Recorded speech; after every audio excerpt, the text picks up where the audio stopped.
This is Alberto Lorenzo. I'm project manager of Indra. I'm managing cluster related to disaster resilience. This was the first cluster of the GDA program and started more than 4 years ago, and it's one of the more exciting thematics of them all. Indra is leading a consortium that is formed by several partners, some of them focused on hydrometeorological hazards like Chima Foundation, LIST or WASDI, some of them related to geohazards like Due or Geosphere from Austria, and some other partners like DLR and other partners. The disaster resilience cluster focuses on disaster risk reduction. It comprises the whole disaster equation, for example, hazard investigation, exposure and vulnerability assessments, and then risk mapping. So for instance, in hazards, we go to hydrological hazards, like for example, detecting where the floods has happened or how the pastures are evolving over time. In the terms of geohazards, we investigate, for example, terrain motion or subsidence, and we measure that from space. In the exposure assessment, we are able to identify from satellites different kind of uses or land uses in the city, and we can even mix with other data and make a calculation of the economic value of those assets. We don't only produce products that the users can use in their projects of the IFIs, we also produce systems so the user can use them to produce their own information. And for instance, we have a platform that generates flood information data, and the user can tweak different parameters so they can measure better the floods that is produced in their areas.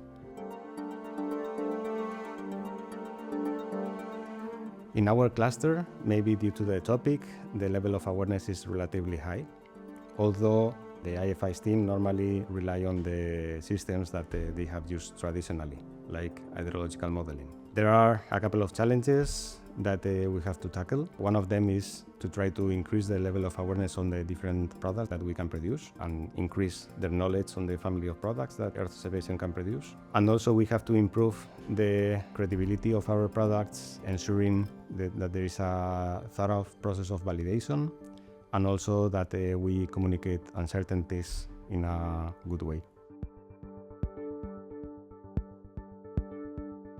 So they may know, for example, flood products, but there are other products that they are not aware of. For example, exposure mapping, they don't know that we can produce financial value mapping, and we can. It's more the family of products that they don't know.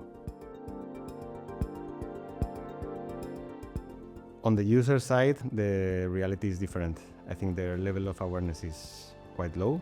And there we have the challenge of making them more aware of what products we can produce and what is the added value of those products for their projects. And also it's essential to accompany the user along the process. We ensure that the level of awareness is good and they have also knowledge about the limitations of the products that we are producing.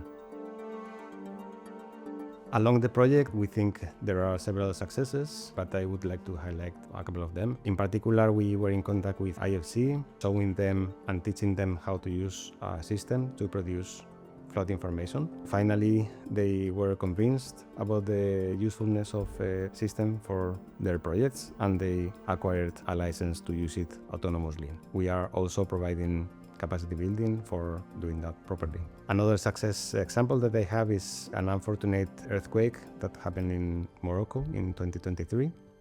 Before that, we had produced some information on the characterization of the cities in Morocco, in Rabat, for example. They were using that information, but when the disaster struck, the experience of the disaster resilience in the GDA was very positive. If I would improve something is maybe to stress that the relation with the stakeholder in the IFA has to be maintained in time. So we generate a confidence relationship with them, and they are aware also of the progresses of our topic. And also I would say that sometimes IFI projects need a collaborative approach between clusters, and it is better not to work in silos, but cross-thematic, and provide a more comprehensive view of a certain topic to a project leader.